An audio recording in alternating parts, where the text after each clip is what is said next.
How's it going, YouTube? Welcome to the next episode on the Don't Talk channel, which is what is it called? The anime reaction review. Yes, that's right. That's what it is. So this might be a little bit late, I know, but better late than never. And I've been doing a lot of personal stuff, and like to film these little short 5 minute things, I do I find the time to do that. So. But for those of you who don't know what I'm talking about, we're going to react to Aldnoah.Zero episode 7, I believe. I believe it was episode 7. I had to look that up. Yes, it was episode 7. So this episode, oh gosh, this episode was so good. Alright, so like I say in all my little anime reaction reviews, if you haven't seen the episode already, I highly recommend to watch this one just because shit happened. And I did switch back to Miku just because variety. My Love Live mat's still under that. So, no worries. Anyways, so back to the reaction review. This episode was so good.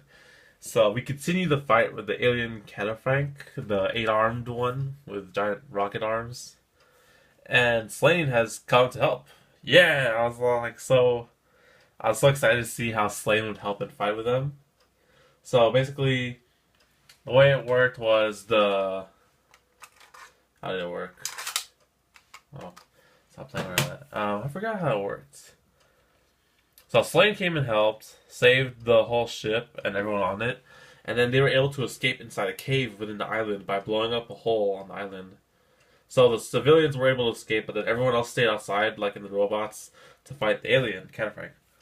And then eventually, Inaho and Slaine work together. Like Inaho jumps on his ship, or gets on a part and becomes like a turret, which was pretty awesome. And they were just wrecking the alien, just destroying all of its arms and all its weapons, and that was just awesome. On a side note, we also see inside the cave that there was an alien artifact or catafrank from back then in 15 years ago, and then it related to the whole disaster with the Heavens Fall and the lieutenant's backstory. Not sure about that 100% yet, but it was there. And then it had to do with the incident in Tanegashima, which is funny because I watched Captain Earth, and this is where Captain Earth takes place. So then there's a whole lot of backstory between the lieutenant and what happened 15 years ago on Tanegashima. We don't know the exact details yet, but then there was an alien artifact inside. And apparently, people, or slash the government or whatever, of government officials or something like that, denied his story and denied it to keep this alien artifact safe and research it. So we don't know much about this incident yet, but hopefully we'll find out soon. And it's kind of bright. I want to show more blue on the mat. That works. Anyways.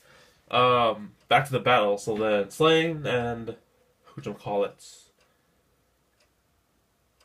Slaine and what's the other guy's name? Inaho, yeah. They're fighting the robot, and then when they destroy all its arms, it has its final form, which is it becomes the giant fist itself. So I was like, okay.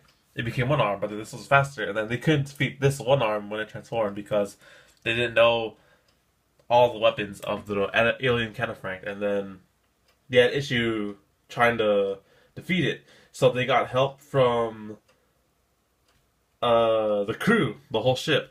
So supposedly, the princess revealed herself to the whole crew, like the captain and I'm not sure exactly who, but the captain and its crew, like the drivers, and I guess I'm not sure. I think it's just the captain.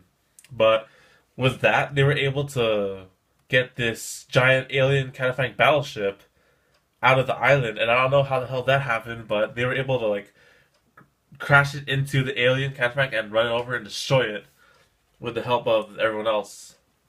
So apparently we have a giant battleship, or alien battleship, or I don't know exactly the details, but they have this awesome ship now.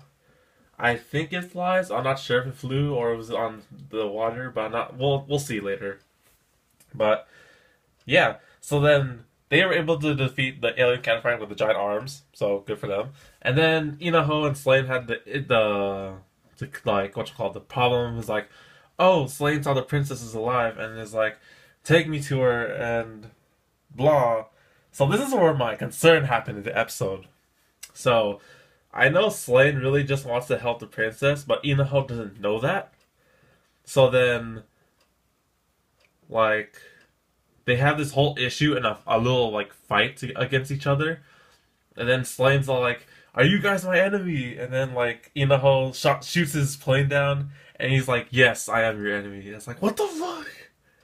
No, I wanted these two to help each other to stop this war, not turn against each other. If Slaine becomes an enemy in that series, I'm gonna be so pissed. But then my assumption is that they shot Slaine's plane down, or his bat, what they called it. They shot it down, and they're gonna capture Slaine alive, and then he'll join the crew eventually.